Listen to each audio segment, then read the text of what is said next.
Welcome to the shop, traveller, home of everything from the antique to the astounding. Such a commotion outside. Those bells really are something, aren't they? Shebbear is normally such a sleepy little village, but on the 5th of November they do work themselves up into quite a state. Apologies, I distract myself. What is it I can help you with? A map. How old-fashioned of you. I do like a person who shuns modern technology in favor of the old ways. Oh, it's just that your phone has no signal out here in the country. I see.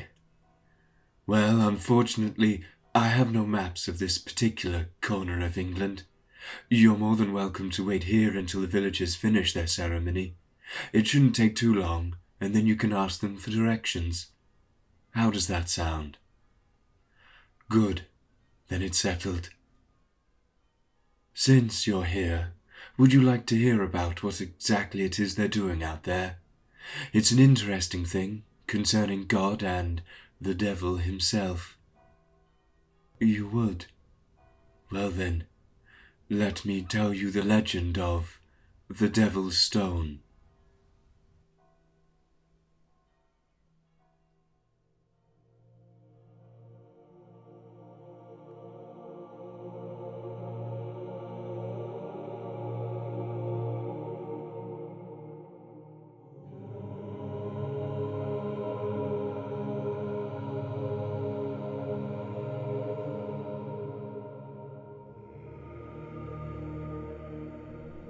Lucifer was one of God's most trusted heavenly angels.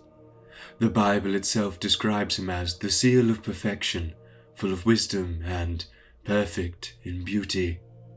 But all of that changed, for Lucifer wanted more. The angel's pride overcame him and drove him to usurp God himself, raising an army of angels in order to achieve this goal. God and his loyal angelic servants managed to rebut this attack and cast Lucifer, along with his army of conspiring angels, to the earth.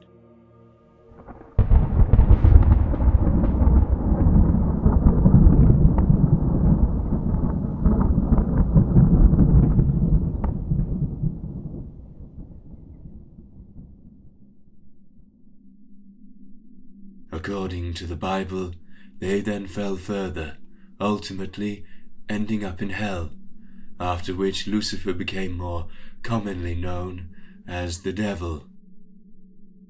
However, for the residents of one small English village, this legend doesn't quite end here. In order to ensure the devil was truly trapped down below, St. Michael dropped a stone on where he fell, ensuring he couldn't escape from his punishment.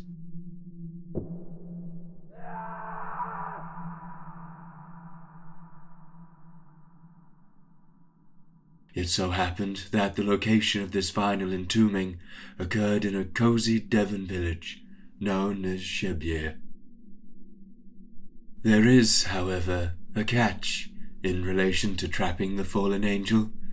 You see, the devil is crafty and, more importantly, determined. While the stone did trap him, he managed to slowly dig underneath the rock, attempting to reach the surface by coming up the side of it instead.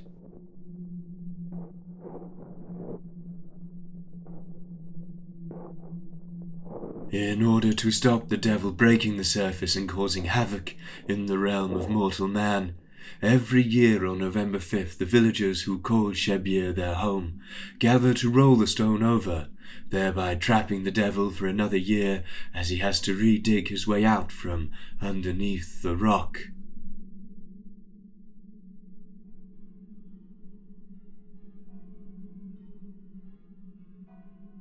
They start the evening by ringing church bells to ward off Satan, before gathering all the able-bodied men of the village to turn the stone over, on a small patch of grass outside of a pub known as the Devil's Stone Inn.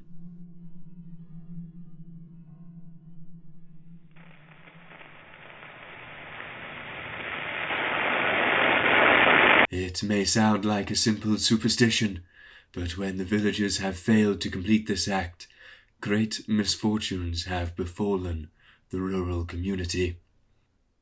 Notable examples of this exist, specifically around the time of the World Wars. During these periods, many of the able-bodied men were away fighting, and so the stone wasn't turned.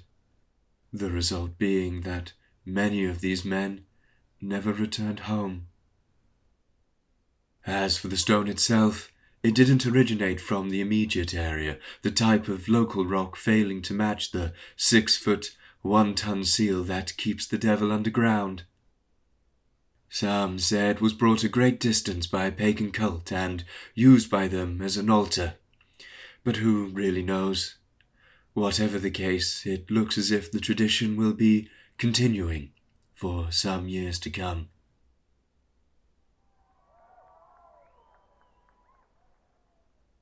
Well, it looks as if they're finishing up out there. Good luck on your travels, and remember, your life may only be the way it is thanks to people like those out there, keeping great evil firmly at bay.